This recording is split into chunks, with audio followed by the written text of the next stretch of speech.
Welcome to Playful Podcast, your guide into the underground scene where we discover topics on kink and electronic music every week. Don't forget to subscribe to not miss out on our next episode.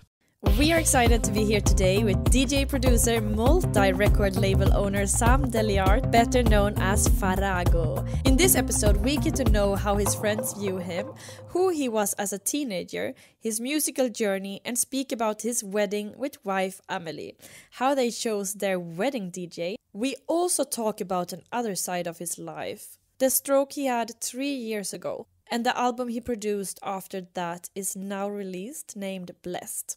I am super proud to present this episode to you. Let's get it. I am Amanda, and this is Playful Podcast. If you would describe yourself with 3 words, what would they be? I've never had to describe myself like that. So maybe I can use some words that have been used to describe me. A good friend of mine called me a modest person. Another person that I live with has called me a loving person.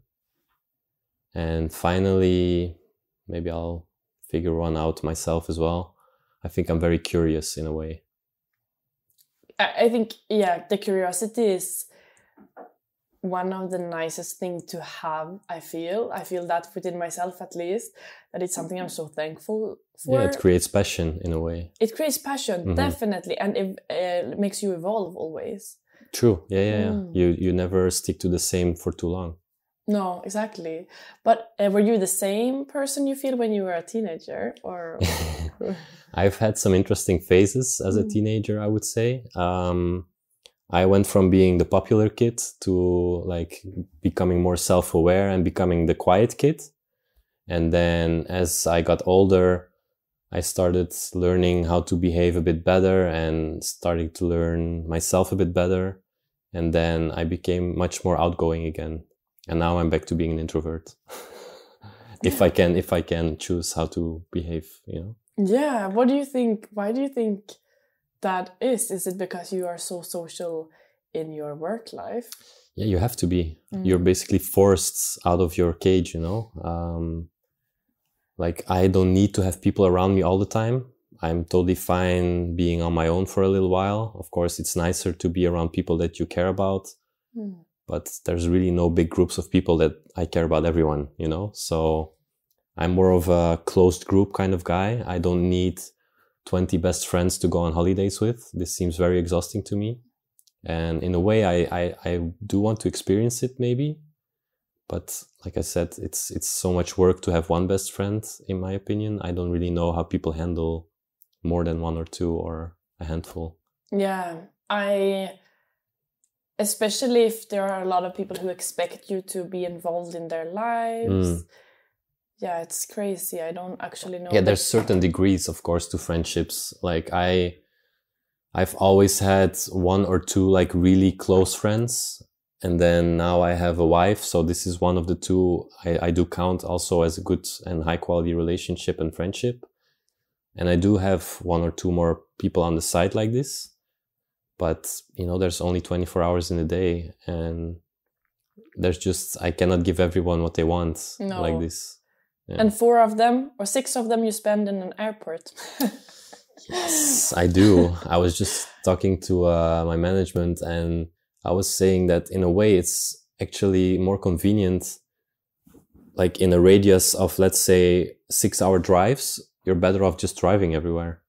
Because being 2 hours early in the airport, flying 1 or 2 hours, and then usually 30 minutes to 1 hour to reach the hotel, you're already at 5-6 hours. And of course, much better for the environment. Anyway, yeah, this was just a calculation I was making in the car just now. So yeah, there's a lot of time being spent away from home. Yeah, exactly. But if we stay a bit in your teenage years, what did your musical journey look like from back then till today, would you say? Well, I was into skating. So this subculture came with a lot of hip hop and punk rock, stuff like this. And I only discovered techno at like age 15, I would say. I had, there was another kid in my street who was also a skater, and he gave me a Dave Clark CD, which I played on repeat all the time. And then another kid, also a skater, he was into Daft Punk. And that's when I really started getting into like house and electro. I didn't get into techno like straight away. I would say I went through house and electro first, but techno was always a bit on the side. And then now it just all blends, you know, house, techno, whatever. It's all electronic music. It's just the BPMs that are a bit different. Yeah. But how come you decided to produce yourself? Like, did you always feel that you have a good ear for music and the rhythm? And No, not at all. No? I sucked ass at the beginning. I was a DJ, and I really felt like if I want to play a certain kind of track, first of all, I have to find it and it has to exist. And then I started making edits of tracks that I was already playing. And that's how I learned how to work with the software. And eventually I just started started going further away from the original sounds that I was editing. And then at some point I just took out the samples that I used, and it was an original track. Oh, were you proud of it? Well, the first things I made were horrible, I would say. Did you think so even back then? No, it for sure was. Like the first track I ever made, I remember I tested it out and was like, oh shit, there's no bass line. It was just like only high frequencies, very clicky.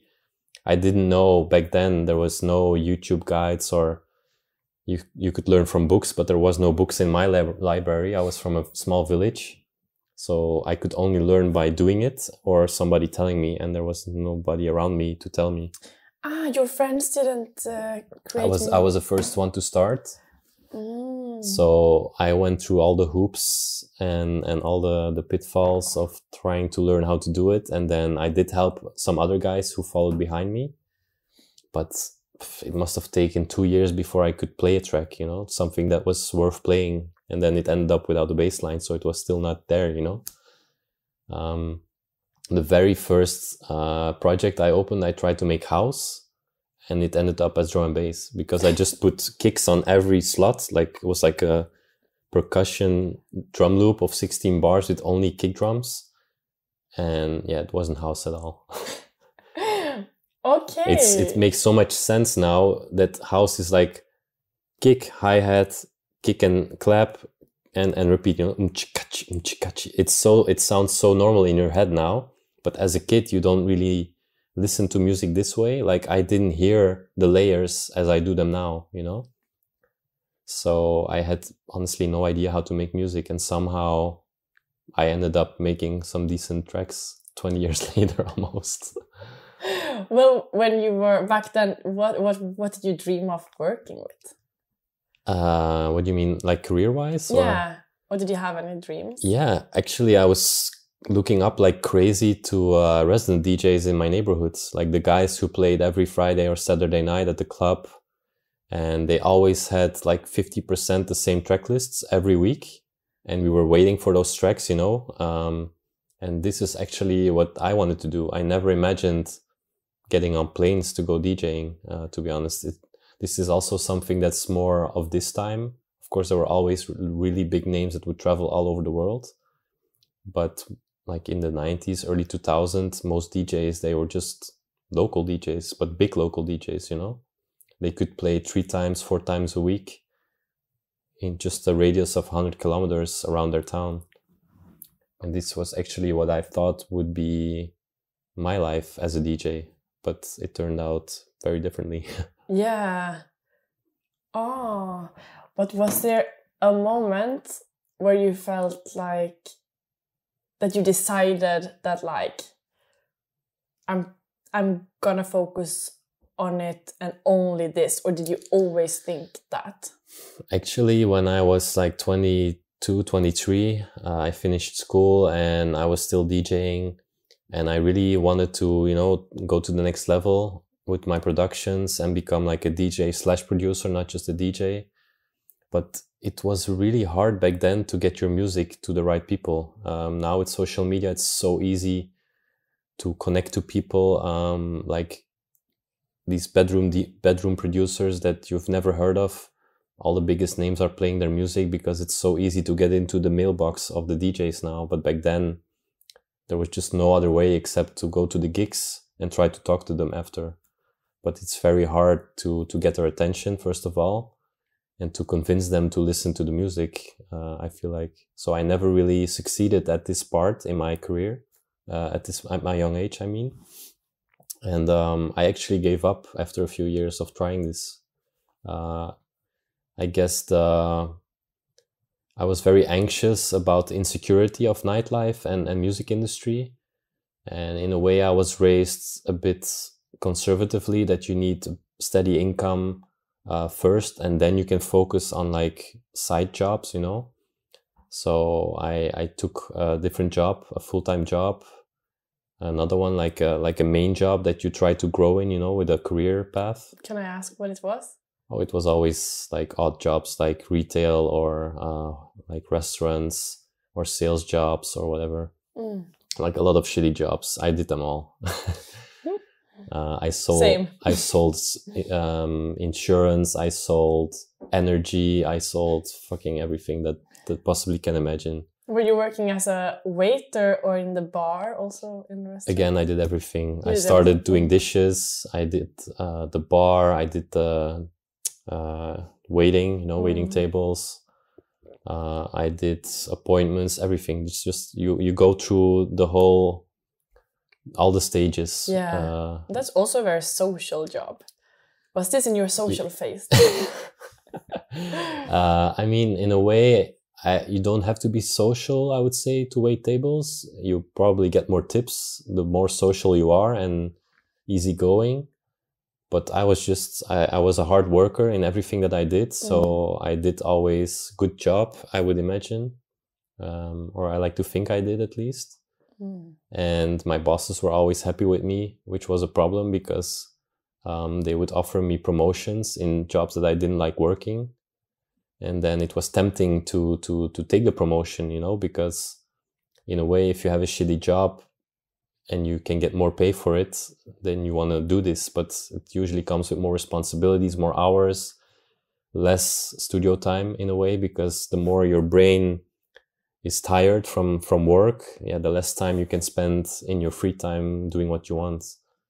So the struggle was real for me. Like it was, that's why I gave up. And I just started focusing on work alone. And actually, it wasn't until my now wife also got interested in music well, she was always interested in music, but she wanted to start DJing. And that's when I picked it back up because it seemed more fun to do it together. And I didn't want to disconnect from this world entirely as she is starting to grow in it, you know, and start to live apart, I would say. How sweet that you can like inspire and grow together in this sense. That's really, really nice. Yeah, it's one of the best things I would say. It brings your relationship to the next level if you can share a passion like that. It doesn't have to be music, you know. Other couples are doing together stuff like architecture or sports or whatever. Yeah, sports. Even sports is super easy to connect with other people, I would say, and it's a lifestyle, you know. Yeah, but it definitely makes it easier for the relationship that you can travel together and like spend time in the airport together. I mean, for sure, even now that like at the beginning we were doing a lot of shows together. I was doing the early set time or the set time after her. So we were always together. And then like 1 or 2 years before COVID, I decided to focus on my own career and do my own gigs. But even so, we see each other much more than other couples because we're together during the week. You know, we don't have to go to our jobs and not see each other for 8 hours a day.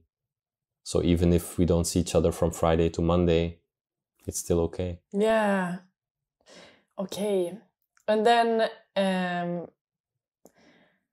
you were speaking a bit about the pandemic. What would also happen? Yeah, that's like 3 years ago, something. Somehow it's 3 years ago already. Yeah. And you got a stroke. Yes, I did. And how did you notice that? What happened? I didn't know this. I just passed out basically. And I was super lucky to be around Amelie and another friend who reacted accordingly. Like they immediately recognized my symptoms. Amelie did like an online course of not first aid, but like very common diseases and like things that can happen to you and how to react to them. So she immediately called the ambulance, and they revived me. I remember walking to the ambulance somehow. But then again, I had like 2 or 3 strokes in 24 hours. Yeah. So after that, I woke up in the hospital, in the emergency room. So I never really realized it until somebody told me. Yeah, what did you think when they told you? I was in shock. Yeah. I just started crying, you know? Yeah. Yeah. Oh. And it didn't look very positive. Like they were saying you had severe brain damage. It took the longest time for them to really discover what happened and why. And they couldn't really say how much damage I had. So it was during COVID, so Amelie was not allowed in the hospital, neither was anyone from my family, because this was before we were married. They didn't allow anyone, and the communication was just shitty. Like she would call them every hour, any update, and they never had one, you know. And if they did say something, they said stuff they shouldn't have. They said stuff like, "Yes, but madam, you should prepare for a different life. You know, it's possible that he's gonna need full-time care always." Stuff like this, which is ridiculous to say about a young man who's healthy, you know. And also to say on the phone, it's exactly like it's so horrible. People feel sorry for me. I feel sorry for her. Yeah.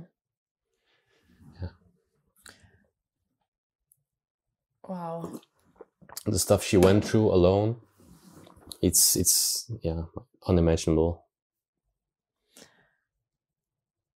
Yeah. Because she was also alone at home, you know. This was during lockdown. There was nobody to comfort her. And not being able to speak to you and not feeling the connection. It was like I was in a state of like not really grabbing my phone, you know. I was always like sedated or asleep. So I think she didn't hear from me for like 4 or 5 days after it happened, or at least 2 that I was like not awake, you know. And then I remember talking to her the first time, and she told me that certain amount of days had passed, and for me it looked like I just left the house, you know. Yeah, it's so crazy, the feeling. It's so crazy. And when did the doctors tell you that it was not looking good, or in what way did they say? They never did say this to me directly. They just said what happened, just only facts, you know, no assumptions. I guess with patients they have a different way of handling it, because obviously your mental state is very important for recovery. I was always super positive, and I was sure to go for a full recovery. I made sure of that by just working hard, and you know, I was doing physio every day, like 2-3 times a day. I was paying more attention, even more so, to what I eat and like my general health. And I never had the idea that I would be in a bad state, you know. I even before they told Amelie, I already felt like, okay, I'm gonna be fine. Because when I called her in the first week or so, I told her, "Oh, I feel so good. I've already got out of bed. I was moving because my whole left side was paralyzed. I couldn't walk, you know. I couldn't get out of bed." And she didn't believe me. I remember. Sorry, I don't mind talking about it, but we should switch the subject after this. Let's do it. And let me know if you want to do it already, or. She didn't believe me because the doctors, of course, didn't tell her much. And I remember the first time we were together with my family, that everybody was, you know, super emotional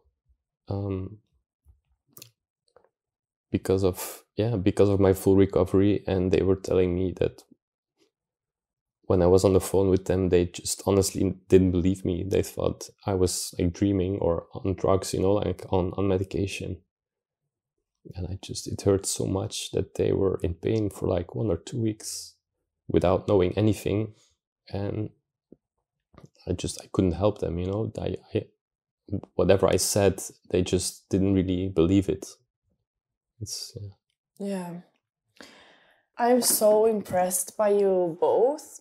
Like, really, really. Thank you so much for speaking about it. I think that it's also such a nice thing for people to hear, that you can go through this traumatic experience and still like create or like continue and fight and Yeah, create is an interesting word, because honestly I had no idea if I would ever be able to go back to what I was doing. This is one of the things they did tell me quite soon after I woke up. They started saying things like, we don't know if you're gonna be able to go back to a touring life and making music, because the brain damage was severe and they don't know exactly which parts of the brain, because not everything is of course connected to the same things. Like some parts here are connected to your cognitive abilities, other parts are like movement and stuff like this. I remember doing a lot of training for my hands to be able to actually use my fingers the way they should. So this was a part that was damaged. But until now, I would say the only thing in daily life I do feel like, okay, this is something that's changed, is my my ability to speak different languages. Like I was fluent in English, I spoke very well French, some Spanish. And I did notice that I wasn't so quick in my vocabulary and building sentences, and even when I'm talking and I know what I want to say, sometimes it just didn't come. It's very strange because it comes so natural, Yeah. If you speak a language, you know that you can speak. Yeah, you needed to connect the dots again. Yeah, somehow. it's literally connecting dots. It's a good description, because it's your brain makes bridges. Yeah. To things that it can do, but those bridges were gone, like burned basically, or blown up. Yeah. And they can find a way back to the same dot. It just takes time and practice, and yeah. Wow. So the first, I would say 10, 15 conversations I had in different languages were very awkward. So whoever it was, please know it was not me. It was just my recovery, my brain. Maybe they thought you were drunk as fuck. Yeah, that, or I'm also just an awkward fuck. So yeah, true. But then what did music mean to you? Music, I mean, not just then, but through my whole life, has been a very like soothing mechanism, like sort of escapism, I would say. For instance, I love listening to music, like whichever genre, with lyrics that I can't understand. It makes me very calm and relaxed. Wow. Can you, any specific language that you like the melody of? Well, I'm a big anime nerd, so I love Japanese. Oh, yeah. And I just like the sound of it and the way they talk. It's very, very relaxed and very calm, and they have like the pitch of how they talk is very soothing to me. It's like ASMR almost. Yeah. So I like to listen to like disco music from Japan in like from the 80s or something. And I don't understand the words they are saying. Well, I do actually, because I know some words, but of course I don't know what it's about. I understand certain phrases, that's it. And it just, it relaxes my mind. Yeah. So music for me is a tool to take a breather and to relax. In high contrast to the music that we are listening to in the club, of course, it's totally different. Exactly. It's so different. Do you also listen to classical music? I want to sound this interesting and say that I do, but not really, like very occasionally. I have a big playlist with music for like at home when I'm cooking, and there are some classical parts in there for sure. But it's not something that I do as a hobby, you know, just sit down and listen to classical music now. No. We have now come to the part of the podcast where if you are or want to become a Patreon and support the work that we do, as well as get more juicy material, go to patreon.com/playfulmagazine. And in this extra material, Farrago gives incredible advice and pro tips to how you as a DJ can find music that fits you. Besides that, we also speak about his pro tips on how to evolve, his process when creating a new track from start to finish, and much more. Go to patreon.com/playfulmagazine.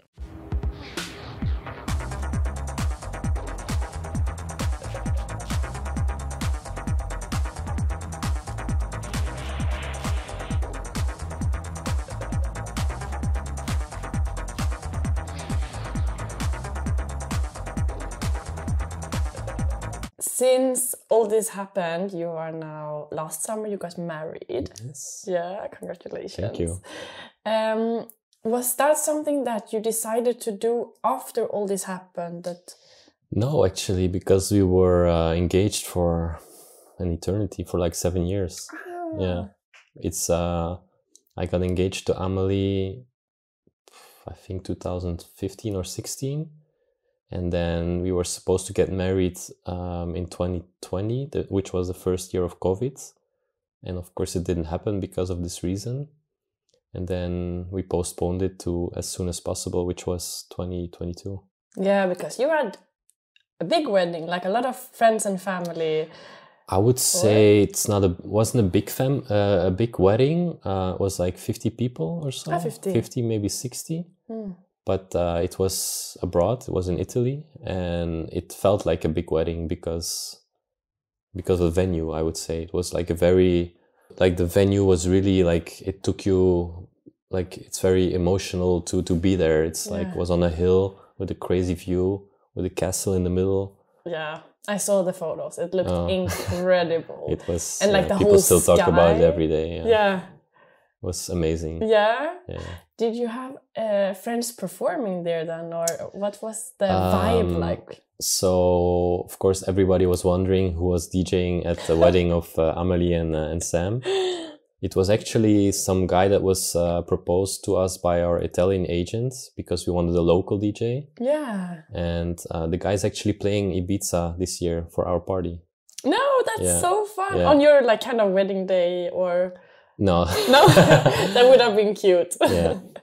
But okay, but in the summer. Oh, wow. So, so they proposed this person and then you listened to what they did? Yeah, we listened to like 15 bands or 20 bands first and we're like, that's not us, you know? We just hired a pianist for the ceremony and then a DJ for as soon as he could start playing. Yeah.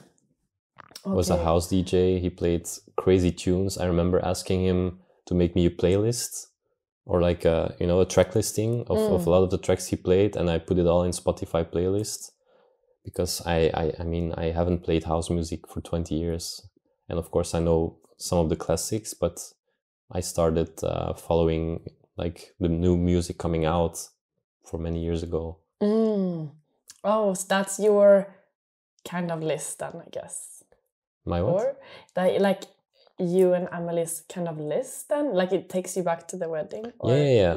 We have cool videos and we have the Spotify playlist and it takes you back for sure. Yeah, there's always like in my entire life, I always connect memories to music from this era somehow. And these tracks are for sure gonna go into remembrance of the wedding, you know? Yeah. Okay. You let me know if you want to speak about what I'm going to ask now or not, and we don't. But I'm just so curious to hear about also when you opened up Ableton for the first time. Yeah, we can. That's fine. Yeah? Okay.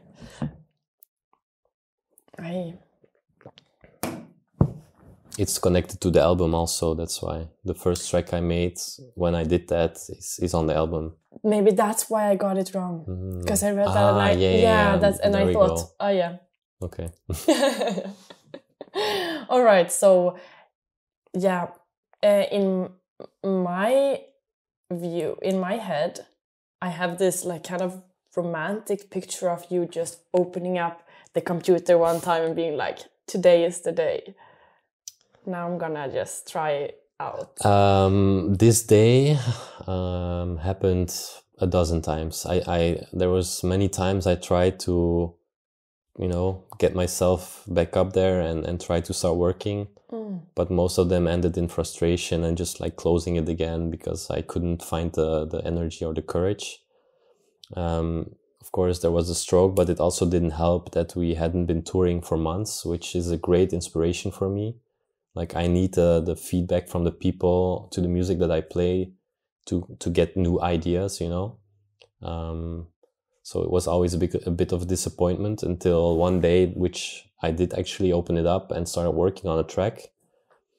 And I didn't have any expectation. I remember I was just chilling on the sofa.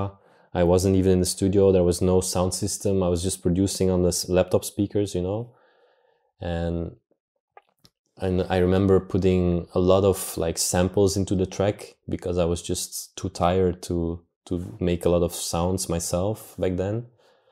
And actually very quickly, like within 30 minutes, I had something that really sounded cool. And I was thinking, okay, I'm happy with what I achieved today, Maybe I close it and I should be happy with what I have. But then I took a break for like 10 minutes. I drank something and I continued and I actually finished the track the same day. Wow. And this track is on the album. It's Ducky Tribal Mission, and somehow it's the track that all the DJs have been playing. So it's incredible. Quite interesting, yeah. Yeah. I think the whole album, listening from it from start to finish, it's just amazing. I really appreciate it. And the whole album is called Blessed. Yes. Yeah. It's sort of like a tribute to what happened, I would say. Yeah. I mean, I never did take things for granted, but after my accident, I realized that, my life and everything that I have, I'm super blessed. And I was also blessed to bring out this album because it might not have happened ever, It's my first album, and it was always my goal as a young boy when I started getting into music to release one. So everything about it is just...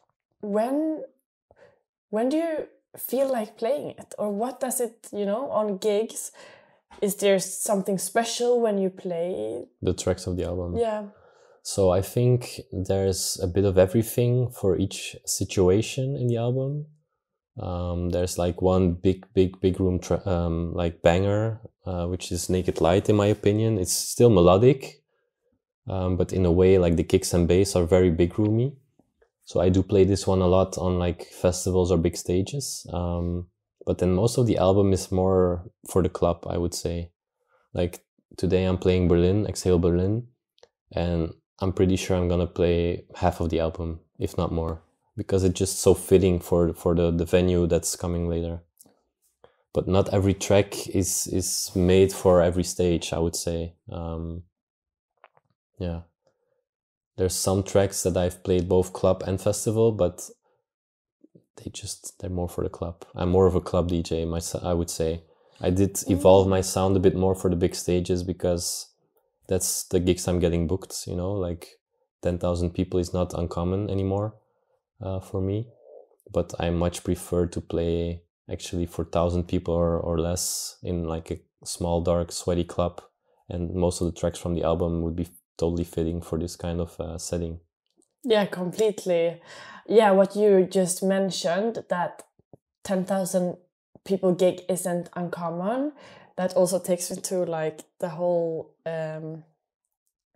techno scene, that how much people right now speak about techno. Like you hear the word techno is just like everywhere all the time, and it's growing a lot.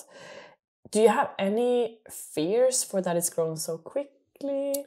I wouldn't call it fears because I'm open to everything that, the industry has to offer. But I know for a fact that some people, they don't like where everything's going. They want to stay true to the sound that they describe as techno. It's more a bit in the lower end of the BPMs of what we're seeing now.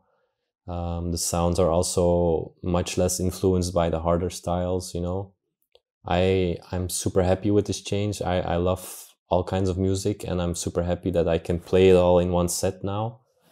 Actually, in the start of my career, I always felt a bit limited to what was allowed to be played at a techno party, especially in Berlin, for example. I remember it was a very, I don't want to use the word elitist, but they were very like picky on what you could play in a techno set. And so I wasn't always 100% playing what I felt like I want to play, but now I do. Like, I have the best time now.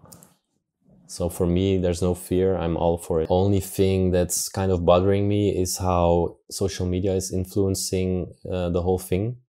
Because the DJs, of course, they want to post videos of their sets, and then they choose to show the peak time, the peak moments of the set, and all of them sound very similar. So that's why it's creating a sort of tunnel vision for other producers to make this music, because they think that's what the DJs are playing. But if I look at myself, like these big stompers, you know, big bangers, I play like 4 or 5 of these in every set, more if it's a longer set.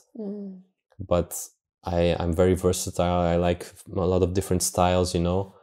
But what you see online, you know, it's just a small moment of the set. But somehow the videos are, of course, always much more colorful or bigger.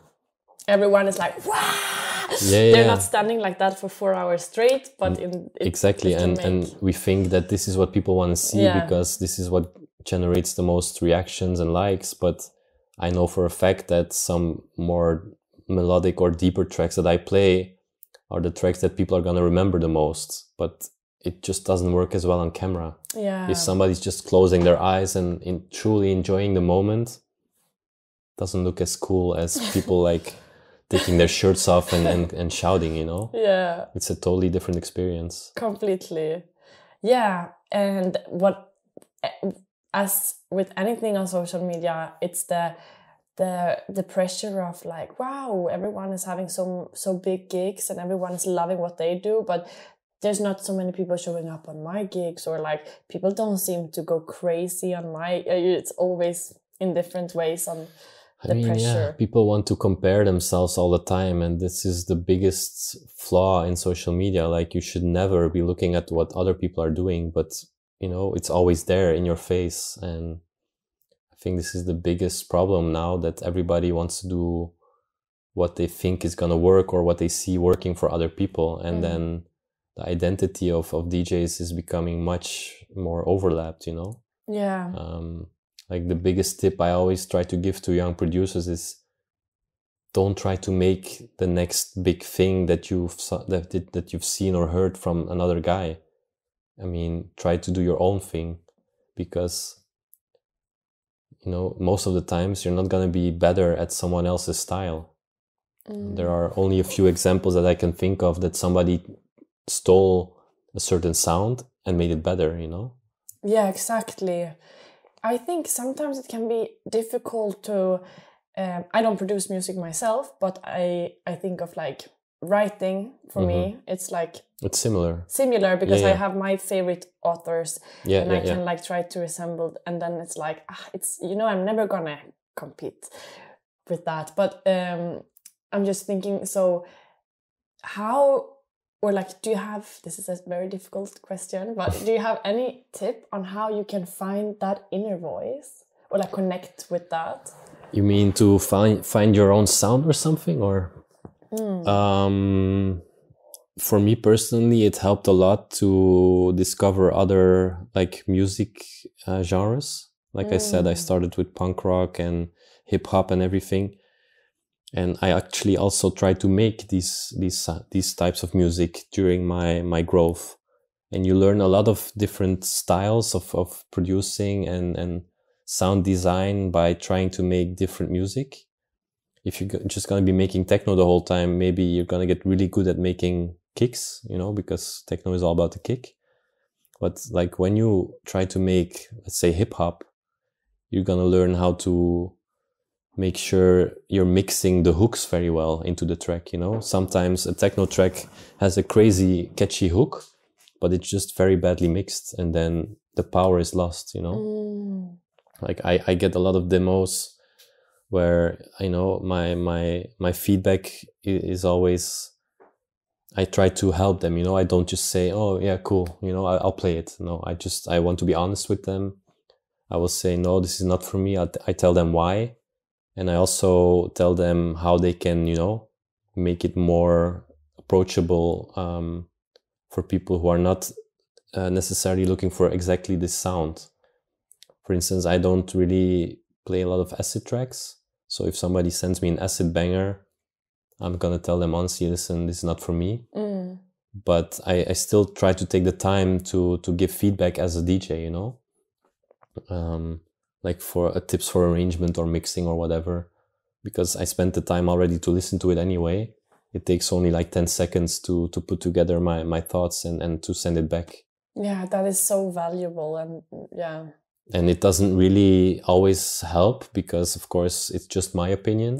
True, they can confuse them, but still, yeah, but it can help also. It's very different now than, let's say, 10 years ago, because a lot of these Bandcamp producers, they don't follow any of the rules that I know, and still they can make a hit. You know, it can sound horrible and still be a hit. Yeah, like the biggest example. It's not recent memory, but when I was starting out, was I Hate Models. His first big track sounded horrible. You could not play it. It was so badly mixed. But that was part of the charm, you know? Yeah. I asked him a few weeks ago when I saw him, why not make a better mix, you know? It's like a very legendary track, in my opinion. He was like, oh, that's how it is. Yeah. And yeah, you must respect that, you know? It makes so much sense in a way. Yeah. Oh, thank you so much, Sam. This was so lovely.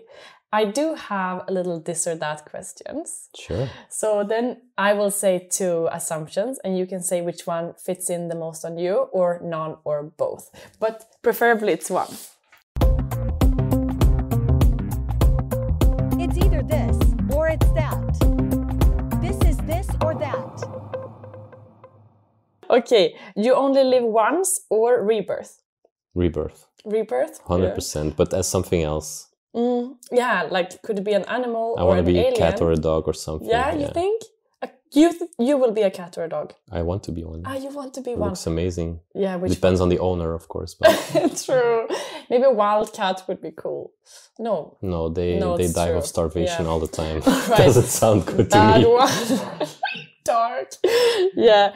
Okay, VIP lounge or first row raver? At my current age? Yeah. I'm gonna go with not VIP, no. Backstage. No. Backstage, okay. So you get the space and yes. so, but you can rave hard still. Okay, anarchist or traditionalist? I'm a traditionalist in a way, yeah. Introvert or extrovert? I'm totally introvert. Yeah. There's no denying there. This one we also know, but many semi-close friends or one mega close? The mega close. You already know. Yes. Netflix or YouTube? This is a good one because I was a big Netflix fan, but I don't really agree with how they're managing everything now. And I did start getting into YouTube much more again. Yeah. There's so much good content. It's a new television, you know. I grew up with television and I loved watching television, but now it's just not interesting for me anymore. But with YouTube, I mean, you choose what you want to see and there is really good stuff out there. Yeah. There is, yeah. It's true. I agree completely. High on life or whatever comes your way along the night? Then for sure high on life. Yeah. I don't really need much to have a good time. No. I was always the designated driver when I was growing up. So I never really learned how to drink at parties. I do enjoy a good drink, but yeah. And as an introvert, some people can feel that if you're an introvert and you're put in like all these extroverted rooms or like in these rooms, then it can be easy to just take alcohol or substances just to be able to feel normal, you know? I will say like in the past, I thought, you know, if you arrive at a party, it's good to have a shot to get in the mood. But this is such a bad habit. Like I'm really good at getting out bad habits out of my life. I don't want any of those. So yeah, no. Oh yeah, you work on yourself a lot. Yeah, I mean, I actually only started caring about my health a lot in my 30s. Like in my 20s, I just did whatever. But since I was 30 or something, I started really appreciating the body as a temple kind of vibe, you know. It's really not worth it to me to have fun for a couple of hours drinking and doing drugs and suffering the next day, you know. So for me, plain and simple is just fine. Yeah. Daytime or nighttime rave? Nighttime rave. Yeah. Yeah. I've actually started saying to my agent, don't even bother with like early set times in daytime festivals. I don't want to do it. Oh yeah. Unless it's a dark tent, you know. Oh yeah. Yeah. It just doesn't fit for my music. No. I can't have a good time. And okay, maybe the people are having a good time, but it's also about me, you know. I want to love what I do. And you are the one creating the energy. Okay, the people do, of course, as well, but it just comes. Yeah. And I feel like people, they know if the DJ is just there because it's a job, they know. Yeah. I think they do. I think so too, yeah. Definitely. So I want to be having a good time as well, just as them, to really connect with them. Yeah. Okay, Bahamas or New York? New York. New York. You're a big city person. I'm a vegan. And I mean, I haven't been to Bahamas. I'm sure they do have some vegan food, but yeah, New York is just the vegan mecca. So I didn't know it is. Yeah, it's one of the really good places that you can just find a good vegan dish everywhere. Yeah. What do you feel then about Berlin? It's also good, you know. There's a lot of vegan options, but the food in general is just terrible in my opinion. Sorry, Germans don't know how to cook. I actually always go to Asian places in Germany. Yeah. It's the safest. There's a lot of Asian. Crazy good ones also, like Vietnamese, Thai. Yeah. Yeah, completely. Okay, Married at First Sight or Breaking Bad? Okay, I don't watch reality. No. No, I mean I do sometimes when I just want to chill with the wife. Yeah. I know all the Kardashians and their secrets. Oh, you do? Yes. So for me, Breaking Bad. I love a good series that keeps going and has a good story. And if it would be the Kardashians or Breaking Bad, it's still Breaking Bad? I somehow do enjoy the Kardashians because of what they achieved in a way. Like they were nobodies, basically. She was the assistant of Paris or something. And, and she did work her ass off to become where she is now. You know, she's a power woman and she's, regardless of what people think, she's self-made, you know. Of course, she did have the family behind her, you know, she's not coming from nothing. But I don't think you should be only self-made if you were poor. That's bullshit. Yeah. I was very, what's the word?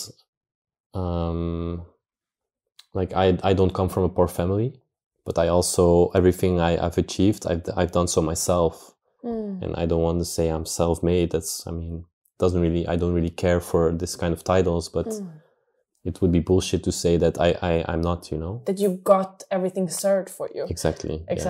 Yeah. If you didn't have people holding your hand all the way, you're basically self-made, you know. You made your own decisions. You took the risks with everything that comes with it. That's being self-made, Yeah, it's so much things to face that it's just like, you cannot just expect people to there's so many layers to it all the time. You know what? Normal people who have normal lives, they feel like if you come from money or if you didn't have it too bad, you know, that money can always save you. But honestly, it's not true. No. I mean, of course, money's nice to have. And once you do have it, your vision changes on the world entirely, for sure. But it doesn't change the fact that you can still achieve things, you know, even if you did have some. Like money is not the thing that keeps normal people from achieving things, you know. It's having the right ideas and I don't want to say taking risks, because taking a risk when you do have money is not as high stake as... But passion also. Yeah. And I mean, passion is easier to come for people who don't have money, I would say. Yeah, maybe. Yeah, I never thought about that. I don't really know exactly why I'm saying that, but it feels to me like... I can... It's like the blues, you know? You have to suffer to be able to make blues. Yeah. So in a way, the things you go through as a normal person with daily life and all the problems that comes with it, you know, it can give you more passion and emotional intelligence. Yeah. Okay, last one. Kids or animals? Oof. It's always animals until I think you have a kid, and then it's your world. Yeah, I guess. I don't think anybody can say kids until they really know what it is to have a kid. Yeah, some people are really like... Yeah, I know what you mean. Some people already know I want to be a mother. Exactly, 100%. They're like, that's my life But goal. those are the kind of people who will have pets. True. Because they want to nurse. Take care and love. Yeah, it's true. So Thank you so much, Sam. This was lovely. You're very welcome. This was it for Playful Podcast this week, but please follow, subscribe, and listen to our next episode. And if you want to have a say about future artists, or even ask your own question to one of our guests, follow us on Instagram and make sure to add your question when we lift our coming guests. Thank you so much for joining, and see you next week.